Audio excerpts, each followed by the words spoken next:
Hey, it's Marthea Pitts, the MSW coach, and I am going live, and I hope y'all don't fall.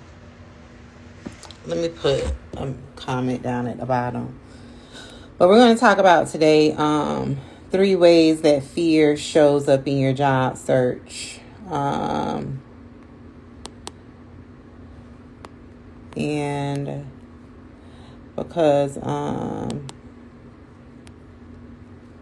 this is important, because a lot of y'all are sitting on skills, talent, and experience. And I'm just typing this comment, so I'm going to be quiet for a moment. But a lot of y'all are sitting on skills, talents, and experience that you can really use to get the job that you want. And so I want to point out 3 ways that your fear sabotages your job search, right? Because a lot of people think they just need a resume. I just need a job title list. And then when you have it, you still don't hit apply. Hey, as you come in the room, drop in the chat where you're logging in from, whatever you're comfortable with sharing, your city, state, country, wherever you are. I hope y'all stay up right there. But I really want to talk about 3 ways that your fear shows up. So real quick, because I know that new people find me every day. My name is Marthea Pitts.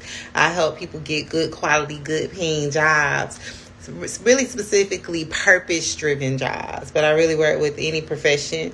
I work largely with social workers who are interested in macro social work jobs, but I also work with other change makers from other degree fields and professions. And so I want to get into 3 ways that fear shows up in your job search and you don't even realize that it's fear. Because what I've been talking a lot with my paid coaching clients and with other people that I work with, customers, is around like how the fear shows up in a way that you don't know that it's fear. You think it's just a regular, you think it's just something else. But I'm going to put a name to it today, because once I identify it for you, my hope is that you work to address it, right? So let's jump into it.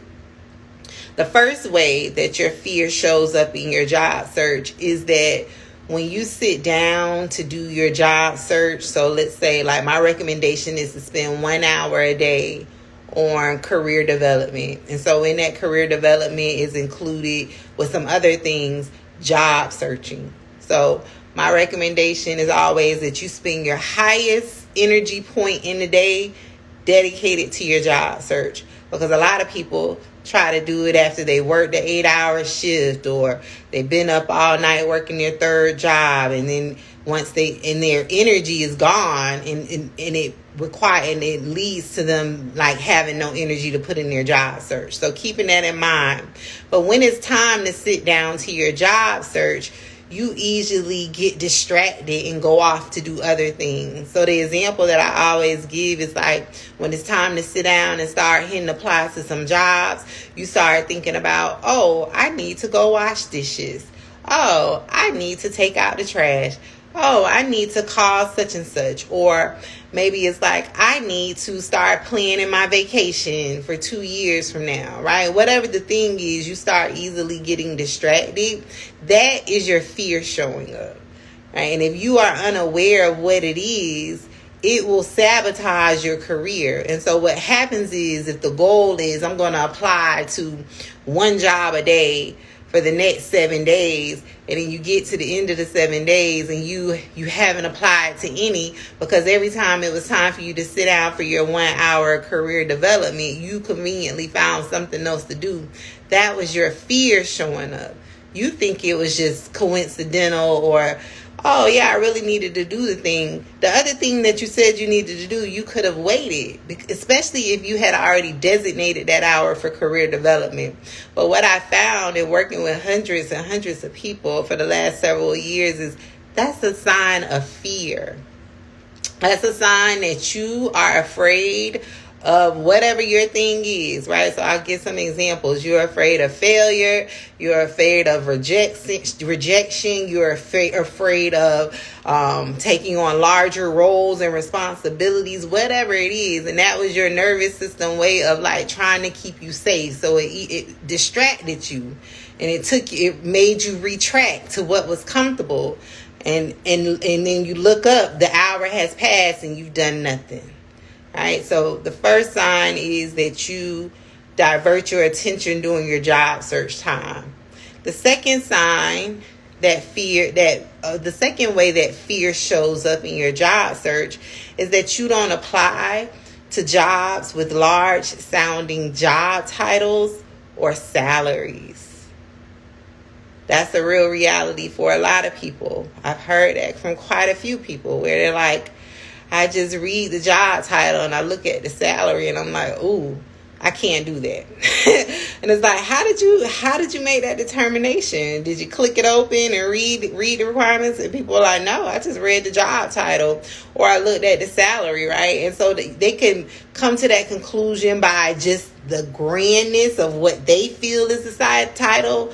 So what I'll give an example is maybe you're accustomed to doing like program manager roles.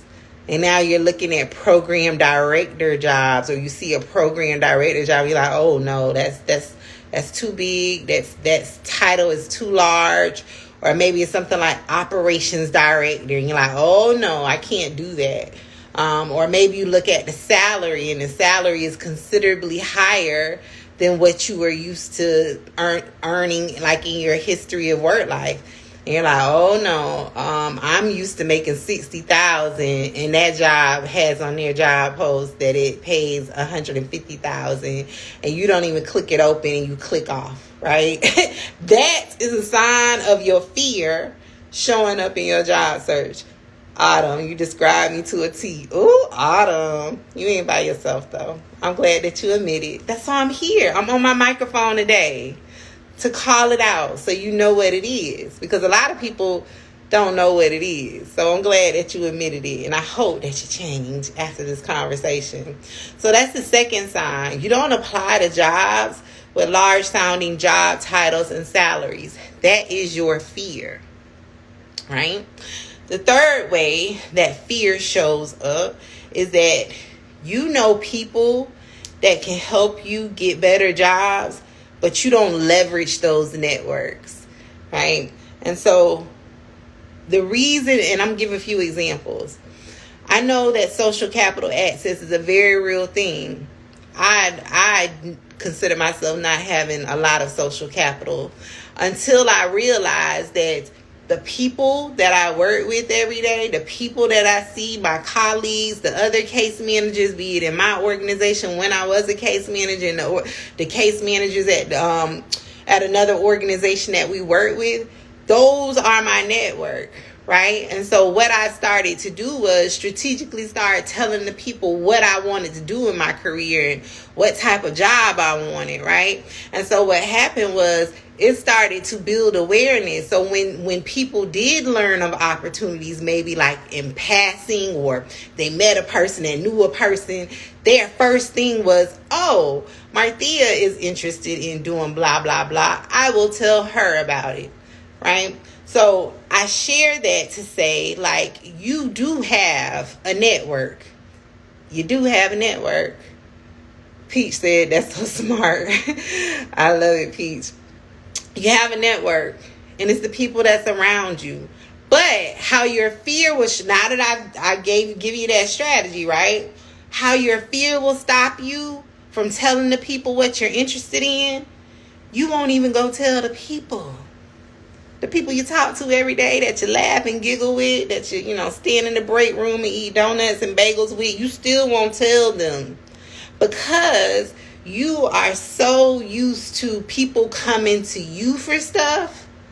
This is the danger of like case management land. They make you feel like you have to be the all-knowing human of everything, right? So you're so used to people coming to you for stuff that you can't imagine you having to go ask them. And the fear of, oh, They gonna figure out, like, again, all of this is subconscious. It ain't you're not thinking about it like in a conscious state. It's a deep fear. You don't even realize it's happening. But then you're like, so if I go tell them, then they'll know that my life ain't perfect and that I need help too. And that's gonna put me in a vulnerable state. And so then you won't do the thing. Even though I just told you that it's a proven strategy and that it works. It has gotten people jobs by telling other coworkers, other colleagues, people on their level, the people they're comfortable with talking to, that you can get a job that way. But you still won't go and do it because of your fear of whatever, insert your thing, fear of being vulnerable, fear of asking for help, fear of being told no. Now that was real for me at a point, right? A lot of us are afraid of, have a deep rooted fear of being told no. And so then that holds you back. And so that's the way that fear shows up. And I see hearts, so I'm taking it that resonates with someone. So for those who are just joining, I'm sharing the 3 ways that fear shows up in your job search that you are not even aware of. Right? You may think, oh, you don't even think about it. But I'm putting a name to it. And the reason is because I want to challenge you all to start working through the fear. Right? Work through the fear. Now that I put a name to it, I'm giving you some examples of how it shows up. And it also shows up in other ways now. It shows up in not so healthy behaviors, but we ain't going to get that deep today. I just wanted to share 3. But it could show up in unhealthy behaviors. For me, how it shows up for me when I'm pushing to a different level that's outside of my comfort zone. And I'm like, okay, it's time to sit down and work on the thing. My body automatically just want to get up and start walking around my house. Or lay across my bed. That's a sign that I'm feeling a little pressure. Right? So now that I'm aware of how my fear shows up, I know, like, okay, if I'm working on something that's new for me and I had an urge to go lay across my bed, that's my fear. And so in those situations, I tell myself to stay in my seat and push through the thing. Because if I don't, then I run the risk of staying small and never achieving the thing that I say I wanted to do. So this is where I always talk about, like, you have to do your deeper work, your deeper inner work. And again, by no means am I clinical, but I have had a lot of real world experiences. That's why I share my experiences and experiences of other people that I've worked with. You have to do the inner work to realize, okay, this is fear showing up. Because I clearly need to be doing my job search, but I want to go in here and wash the dishes and fold the laundry, the basket of clothes that have been in that same corner for 2 weeks all of a sudden. Okay, you need to figure out what do you need to do in that moment to keep going, because the fear will never go away. That's the thing that I used to try to find the answer to as a case manager in my pursuit to pivot to macro work was, how does fear ever go away? How do I deal with it? How do I get away with it? How do I get rid of it? I used to ask people those questions. And what I learned over the years is that fear never goes away. But you have to realize, you have to be able to acknowledge what it is and still keep going anyway. And understand that life is about trial and error, making mistakes, whatever your reason of having the fear. Again, for a lot of people, it's fear of failure, right? Back then, I was like a huge perfectionist. So I felt like if it wasn't perfect, I wasn't doing it. And then I realized, I'm missing out on a lot of opportunities waiting for stuff to be perfect, because it never gets perfect. And then I started dismissing the idea of perfectionism, because that is not a real thing. And being okay with making mistakes out loud, especially once I realized that other people had such a fear of it, especially the people who have really, really, really good jobs. This is when I was a case manager and I was starting my PhD program, and I'm in a cohort full of university presidents, vice presidents, principals, school superintendents, and here I am. I'm just a director. I think I was in my first macro job. My second macro job, still I wasn't in senior level executive leadership. But then when I got in that space with them and realized they afraid just like I am. So I might as well just put myself out there. We could all make a mistake together. The thing is, I'm just willing to make mine out loud. And a lot of them weren't. So I share that to say, like, fear never goes away. Life, the new thing, start walking around and then wanting to snack or work on a different task. You over there doing some other stuff.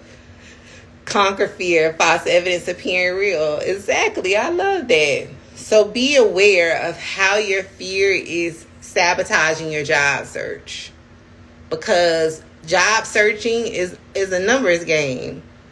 You got to put in applications to get interviews. But if you're not even hitting apply on enough to get a return back from it, your job search won't yield you any results. And then you look up and you're like, I only put in one application in the last 30 days. You're not going to get the results you want. So I wanted to come on and share that. Are there any questions about fear and how it shows up in your career? Drop a 1 in the chat if this was helpful for you tonight, so I know what's helpful, what you probably need different next time.